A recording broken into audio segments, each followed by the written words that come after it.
Predvsem bi lahko zdaj rekel trenutno ohranjanje tradicije.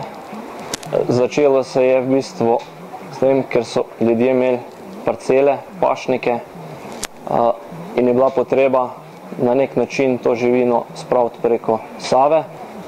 Most do Čateža je pa precej oddaljen, tako da prva zadeva je bila to, da so zaradi potrebe po kmetijstvu brod dali narediti in začeli voziti. S tem, ko se je kmetijstvo spreminjalo, začeli s traktorji obdelovati polja, se je živina zmanjševala, tudi ni bilo več te potrebe, da bi prek vozili živino, tako da zdaj bolj ko ne ostaja brod za prevoz turistov. Tukaj so Čateške in s tem tudi ena interesna točka, kar nam tudi odgovarja in dobimo tudi veliko obiskovalcev iz Čateških. Ko ste menili obiskovalci iz Čateških, koliko število si jih tako letno pripelje? Ja, povprečje zadnjih let je kar 12 000 prevozov na leto. Prevladujejo seveda poletni meseci, že zaradi omenjenih Čateških toplic, tako da v jeseni pa spomladi bi rekel je pa tudi nekaj, no, ampak ni pa primerljivo s poletnimi meseci. Smo pravočasno podali svoje predloge oziroma težave, katere vidimo z spremembo struge oziroma bolj počasne vode, in ta način plovbe, kot je z današnjim brodom, takrat več ne bo mogoč. Dogovor imamo, da nam poiščejo ustrezno rešitev, nam to predložijo in potem se dogovorimo, kakšna varianta bo najbolj ustrezala. Ta brod seveda ni prvi, tisti originalni, več si že naredili. Kakšno prihodnost mu obetate, kaj načrtujete? Ja, to je že drugi oziroma tretji brod. Drugega nam je odneslo leta 1990 ob visoki vodi in potem smo šli v izgradnjo tega manjšega, ker ni bilo več potrebe po tako velikem, zaradi prevoza potnikov ne rabimo več tako velike. Naprej pa bomo videli, na kak način bo plovba možna.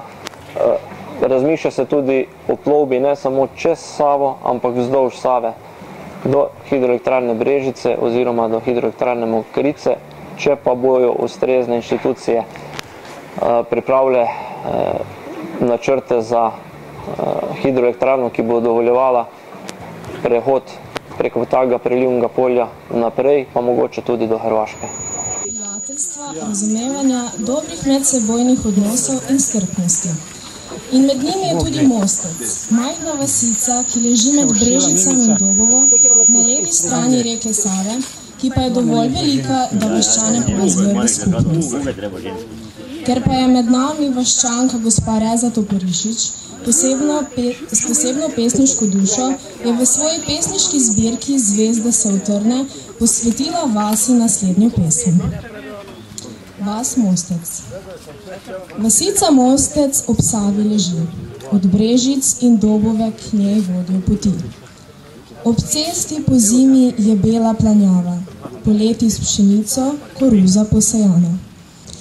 Izjemna čast mi je, da ste me povabili danes na to vaše srečanje, na ta vaš dan, ko v bistvu predvsem tisti, ki so zaslužni, da se ta dediščina ohranja, da ta brod deluje, da v tem brodu spoznavamo tudi preteklost, predvsem pa lahko v njem načrtujemo tudi prihodnost. To se pravi, da sem lahko z vami tukaj in da vas lahko na ta vaš slovesen dan tudi prijazno pozdravim. Tukaj sem najbrž kot direktorica Posavskega muzeja Brežice, pa upam seveda tudi kot etnologinja, ki ima veliko v bistvu nalog sedaj drugačnih in se bolj malo z etnologijo ukvarja. Predvsem pa imam to priložnost in najbrž danes tudi to dolžnost, da lahko uporabim delo, ki ga pri nas v muzeju ustvarja oziroma upravlja kolegica doktorica Ivanka Počkar, ki tam vedno lepo fotografira in bo tudi ta dogodek uvrstila v to celoto posvečeno vašemu obrodu. Namreč že septembra 2012 je poskrbela, da je pripravila vso potrebno dokumentacijo, da bo ta brod, upamo, v kratkem času upisan v register žive, se pravi nesnovne dediščine, ki nastaja že nekaj let tudi na Slovenskem pod pokroviteljstvom UNESCO, in v ta register so resnično uvrščene samo tiste enote dediščine, ki izkažejo oziroma ki se vrstijo van po številnih kriterijih. In ta vaša dejavnost, se pravi ne sam brod, ki že ima svojo enotno številko dediščine, ampak predvsem to, za kar vi skrbite, da ta brod že 130 let deluje in da je ves čas tudi v službi tistega, kar mi potrebujemo, se pravi, ves čas se prilagaja razmeram in ves čas ohranja to svojo gospodarsko nalogo. V vašem tistem turističnem letaku piše, da sedaj vozi samo turiste. Ampak mi vsi vemo, da je ta dejavnost izjemno pomembna gospodarska dejavnost in da v bistvu se vedno naš način življenja spreminja in da od tistega, da so pač vaši predniki brod uporabljali za prevoz živine, za druge gospodarske dejavnosti, so se v zadnjih letih nekako znašli, preoblikovali to svoje delo in je tudi to izjemno pomembno. Zato z Ivanko glasujeva, da popravite ta del, da v bistvu ste ponosni na to, da ste ohranili ta brod, kar seveda zagotovo vemo, da ste ponosni in da še naprej ohranja oziroma ves čas deluje v dobro vseh vas, vseh tistih, ki v bistvu tudi ogromno svojega časa, svojega dela, svojih vsakodnevnih obveznosti prilagodite tudi temu, da lahko ta brod deluje. Čestitam vam ob tej visoki obletnici.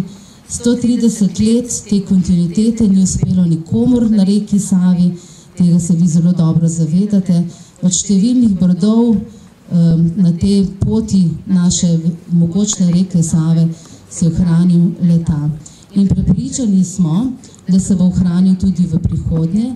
Tudi ta vpis v register žive dediščine vam bo dajal to nalogo, pa ne samo to nalogo, vam bo tudi omogočal, da morate oziroma vam bo dajal tisti temelj, da boste lahko to ohranjali tudi v prihodnje, tudi v času velikih sprememb in tudi mi Brežičani skrbimo za to Savo, ter smo na eni okrogli mizi dobili tudi obljubo, da brod pa še vedno imel tudi ob novih hidroelektrarnah možnost delovanja in da vsi spoštujemo to dediščino, to sedanjost in da se vsi veselimo tudi njene prihodnosti. Resnično hvala, da sem lahko kar nekaj časa preživela pred tem mikrofonom. Veselim se še naprej sodelovanja z vami, namreč naš muzej aktivno sodeluje tudi v projektu Toporišičevo leto. Tako kot je bilo pa že rečeno, pa smo vsi lahko hvaležni naši kolegici doktorici Počkarjevi, da tako lepo skrbi in da ves čas tudi naše kolege v Ljubljani spodbuja, da bomo kmalu se ponovno odbili tukaj in proslavili tudi vpis v register žive nesnovne dediščine. Ob bregu pa brod priklenjen stoji. Čaka vse poletne dni, da prepelje vse z naše in kranjske strani. Eno zimo pa se nesreča zgodi. Narasla Sava naš brod nam potopi. V vasi žalost prevzame ljudi. Znajdejo pa se vaški možje, ki potrkajo na vrata vse, naj nam pomagajo iz zagate te. Seveda jaz sam osebno sem, lahko rečem, zelo ponosen na ta vaš ponos in seveda tudi v občini Brežice se močno zavedamo njegovega pomena. Konec koncem, to je bila tudi ena od pomembnejših zahtev v smernicah, ko smo nekako pristopili k temu, da se uredijo hidroelektrarne na spodnji Savi in ko pride hidroelektrarna Mokrice, da se tudi ta brod ohrani in seveda, da ostane v funkciji. Zavedamo se, da je to še edini delujoči brod na Savi in da je zelo pomembno, da ostaje, posebej pa še tudi zato, kajti to je tudi ena od velikih priložnosti za razvoj turizma, tako Mosteca kot seveda Term Čatež, in da se povezuje in da se turizem seveda tudi naprej razvija. Zato jaz vam danes želim predvsem tu lepo druženje, želim vam danes tu, da se mogoče pozabavate, kajti danes je bilo to, kot vidim, namenjeno dvem, eno, da se vaščani združite, da se nekako sami sebi date spodbudo za naprej, drugo pa seveda, da se tudi spomnite tega lepotca, ki je v tem kraju. Občina Brežice bo sigurno še naprej stala za njem, seveda skupaj z vami. Kot predsednik turističnega društva vas lepo pozdravljam. Zahvalil bi se gospodu županu, gasilski enoti Krško, ker nam je lansko leto v tej podlavi toliko pomagala. Zdaj vas povabimo k našemu šanku, malo prigrizka, in vam želim prijetno druženje še popoldne naprej. Hvala lepa.